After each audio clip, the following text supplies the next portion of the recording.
Chumhung, Charit, Zumbi.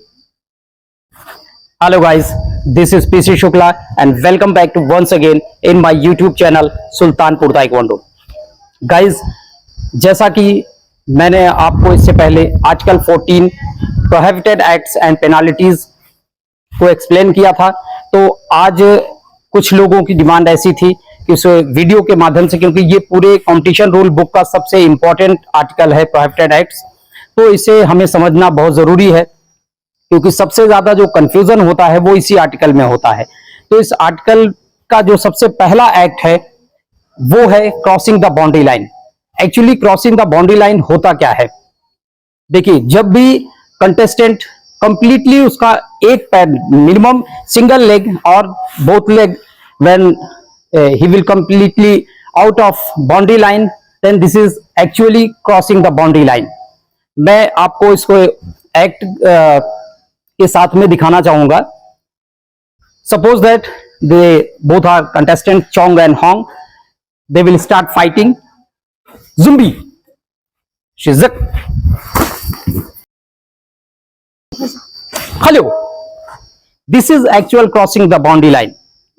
When one leg will be out of boundary line or both leg completely out of boundary line, this is actually crossing the boundary line.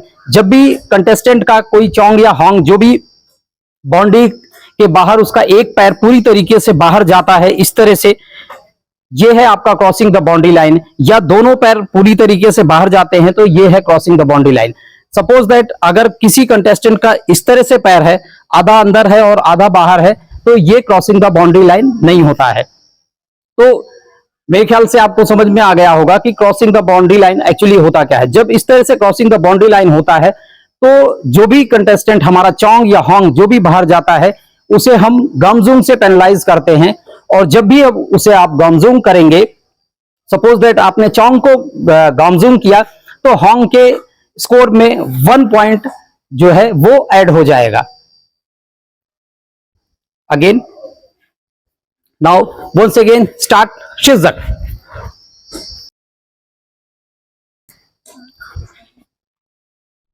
Hung, Hung, Gamzung,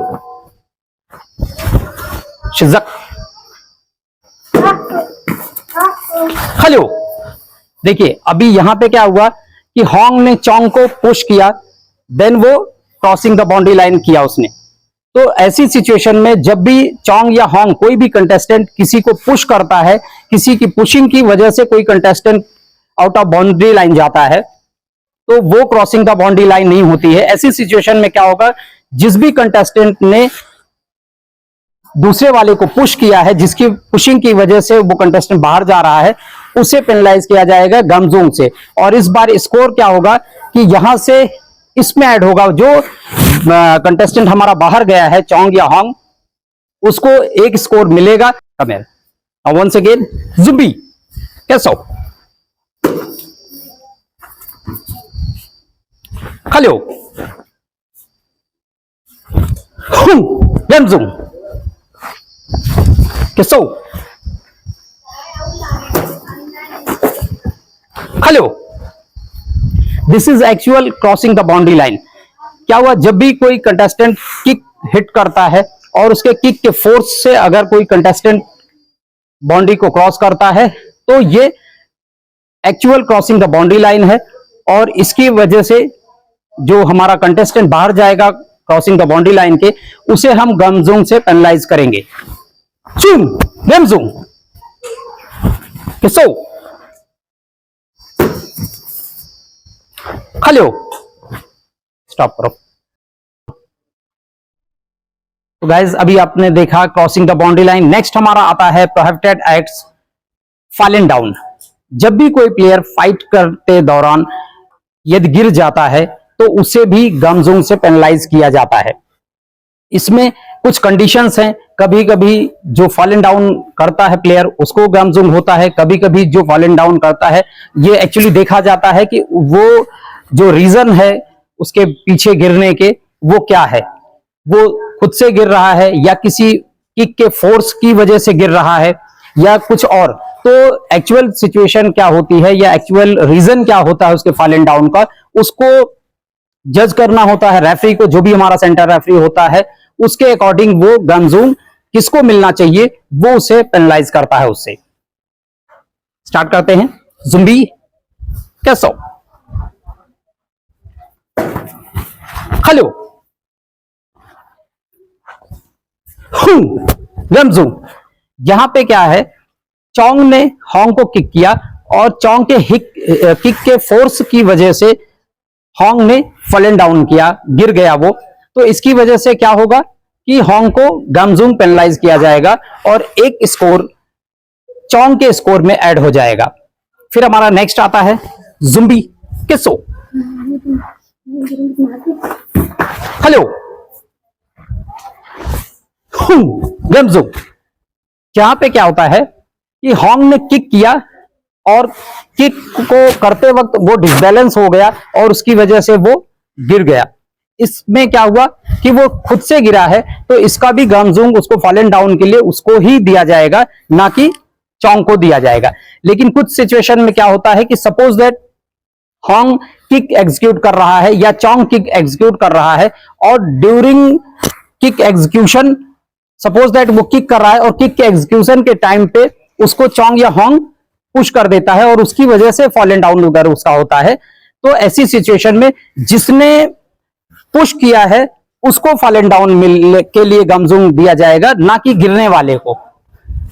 have a look, शिजा, hello, get up, चूं, गमजूंग। यहां पे क्या है कि चोंग ने kick को एग्जीक्यूट किया और during execution of kick Hong ने उसे पुश कर दिया।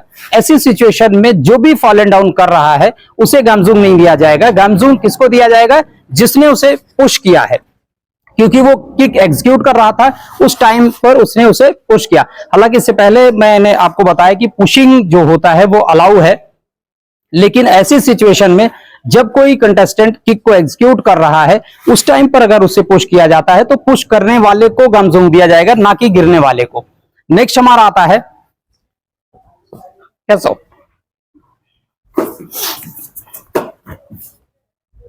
देखिए एक सिचुएशन और है फॉल एंड डाउन की।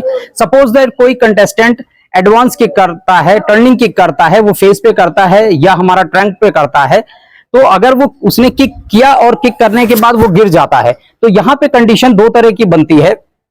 एक कंडीशन हमारी होती है कि यदि जिसने भी किक को किया है, टर्निंग किक मारा है, उसकी टर्निंग किक का स्कोर अगर आता है, वो एक्चुअल टर्निंग किक है और उसका किक स्कोर आ जाता है पीएसएस पे, तो उसके वजह से जब वो फॉल एंड डाउन करता है तो उसके किक का स्कोर अगर आ चुका है तो उसे फॉल एंड डाउन के लिए गमजूंग नहीं दिया जाएगा। लेकिन अगर उसने किक किया और उसका स्कोर नहीं आया है तो उसके लिए फिर उसको पेनलाइज किया जाएगा। हैव अ लुक, कैसो, हेलो, गेट अप। अभी यहां पे क्या हुआ कि होंग ने चोंग को टर्निंग किक किया ट्रंक पे, तो टर्निंग किक किया और इसका स्कोर यदि आ जाता है तो उसके गिरने का उसको गमजूंग नहीं दिया जाएगा। लेकिन अगर टर्निंग किक का स्कोर नहीं आता है पीएसएस पे तो इसका मतलब ये फॉल एंड डाउन है, स्कोर नहीं आया है, उसकी किक जो है वो लीगल किक नहीं है, स्कोर नहीं आया है, किक जो है उसका किक ना पड़ने की वजह से, स्कोर ना आने की वजह से उसके गिरने के लिए उसको गमजूंग दिया जाएगा। कैसा, हेलो, गेट अप। यहां पे क्या हुआ कि जैसे चोंग ने टर्निंग किक मारने की कोशिश की, उसकी किक जो है वो होंग को हिट नहीं हुई, यानी कि स्कोर भी नहीं आएगा। जब हिट नहीं हुई तो स्कोर भी नहीं आएगा। ऐसी सिचुएशन में क्या होगा कि चोंग को गिरने के लिए, फॉल एंड डाउन के लिए गमजूंग पेनलाइज किया जाएगा और एक स्कोर होंग के स्कोर में ऐड हो जाएगा। गाइज, ये था आज का हमारा दो एक्ट, यानी क्रॉसिंग द बाउंड्री लाइन और फॉल एंड डाउन। उम्मीद करता हूं आपको मेरा एक्सप्लेनेशन पसंद आया होगा। उसके बावजूद यदि आपके कोई क्वेश्चंस हैं, किसी भी तरह का कोई क्वेश्चन है, कोई डाउट है, तो आप मेरे कमेंट सेक्शन में जाकर अपने क्वेश्चन रेज कर सकते हैं। मैं पूरी कोशिश करूंगा आपके क्वेश्चन का आंसर करने के लिए। मिलते हैं एक नए वीडियो में एक नए एक्ट के साथ। तब तक के लिए take care and bye bye.